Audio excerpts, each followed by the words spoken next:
પરથી શરૂઆત કરીએ કે અમદાવાદમાં ખ્યાતિકાંડમાં માફિયાનું રીકન્સ્ટ્રક્શન કરાયું છે। આરોપી કાર્તિક પટેલને ખ્યાતિ હોસ્પિટલ ખાતે લવાયો છે। કાર્તિક પટેલને સાથે રાખી ક્રાઇમ બ્રાન્ચે તપાસ કરી છે। કાર્તિક પટેલની ઓફિસ સહિતની જગ્યાએ તપાસ પણ કરવામાં આવી છે। હોસ્પિટલ ખોટ કરતી હોવાના દાવા અંગે પણ તપાસ થશે। રાહુલ જૈન અને ચિરાગ રાજપૂત બાદ કાર્તિક પટેલની પૂછપરછ પણ કરવામાં આવી છે। કાર્તિક પટેલને જે એરપોર્ટ પરથી દબોચી લેવાયો ત્યાર પછી હાલમાં ખ્યાતિ હોસ્પિટલ લવાયો છે। ઘટના સ્થળે લવાયો। કઈ રીતે આખું કાંડ આ લોકો કરતા હતા એ ઘટનાનું જાત નિરીક્ષણ કરવામાં આવ્યું છે।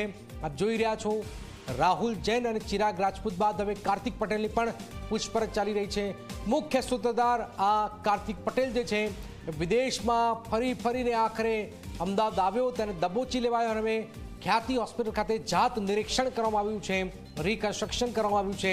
અને આપ જોઈ રહ્યા છો ક્રાઇમ બ્રાન્ચની ટીમ દ્વારા આ રીકન્સ્ટ્રક્શન કરવામાં આવ્યું હતું। આરોપી કાર્તિક પટેલને ખ્યાતિ હોસ્પિટલ લવાયું છે અને આવું કેટલાક વધુ ઘટસ્ફોટ બહાર આવે તેવી શક્યતાઓ પણ જોવામાં આવી રહી છે।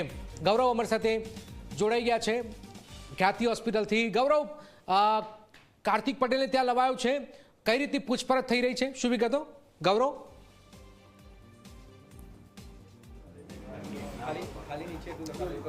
જરાક વાત કરીએ તો ખ્યાતિ મલ્ટી સ્પેશિયાલિટી હોસ્પિટલો દ્વારા અલગ અલગ ગામમાં કેમ્પ કરીને જે દર્દીઓ પાસે પીએમજે વાય કાર્ડ હોય તેઓને અલગ તારવામાં આવતા હતા અને ત્યારબાદ તે દર્દીઓમાં 70% કરતાં વધારે બ્લોકેજ છે તેવું ત્યાંના સ્થાનિક ડૉક્ટરો જણાવતા હતા અને તેમને ઓપરેશન કરવા માટે મજબૂર કરવામાં આવતા હતા। મજબૂર કરવા માટે એટલા માટે કે તેમને એ પ્રકારે ડરાવવામાં આવતા હતા કે આ બ્લોકેજ વધારે છે અને તેમને આગળ જતાં જોખમ થઈ શકે છે। આવા કિસ્સામાં જે લોકો પાસે કાર્ડ હતા તેવા લગભગ 3800 કરતાં વધારે લોકોના ઓપરેશન કાર્તિક પટેલ જે હોસ્પિટલના ચેરમેન હતા તે હોસ્પિટલમાં થયા હતા, જેમાંથી 112 લોકોના મોત થયા હતા।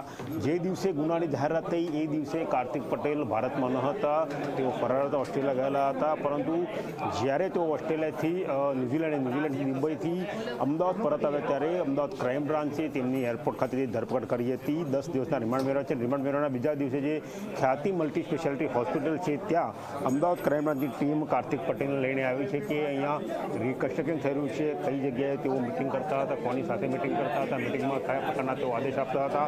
112 લોકોના મોત થયા છે, તો કયા સંજોગોમાં મોત થયા છે, જે લોકો ખરેખર પીએમજેવાય યોજનાના લાભાર્થી નથી તેમના પણ કાર્ડ બનાવવામાં આવતા હતા, તો કઈ રીતે બનાવવામાં આવતા હતા, તે વ્યક્તિનો કોન્ટેક્ટ કઈ રીતે થયો, તો આ સમગ્ર મામલે તેમનું પૂછપરછ જારી રહી છે।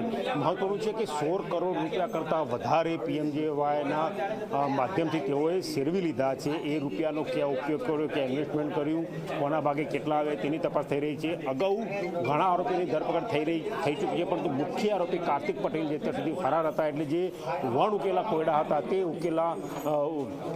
કોયડા હવે ઉકેલા તેવી શક્યતાઓ દેખાઈ રહી છે। ક્રાઇમ બ્રાન્ચની ટીમ અત્યારે હાલ કાર્તિક પટેલને લઈને અહીંયા પહોંચી છે અને તેની સઘન પૂછપરછ હાથ ધરાઈ રહી છે, કારણ કે તે ન માત્ર ખ્યાતિ હોસ્પિટલ માટે કરતા હતા, ઉપરાંત તેમનું 142 નામની એક સ્કીમ છે, 142 નામની એ સ્કીમમાં તેમની એક પર્સનલ ઓફિસ આવેલી છે, તે ઓફિસમાં તેમની મિટિંગ થતી હતી અને જે રિમાન્ડ માટે મુદ્દા રજૂ કર્યા હતા ક્રાઇમ બ્રાન્ચે તેમાં સ્પષ્ટ કહેવાયું છે કે જે મિટિંગો થઈ તે મિટિંગોની મિનિટ્સ મળતી નથી, મિનિટ્સ મેળવવી ખૂબ જ જરૂરી છે।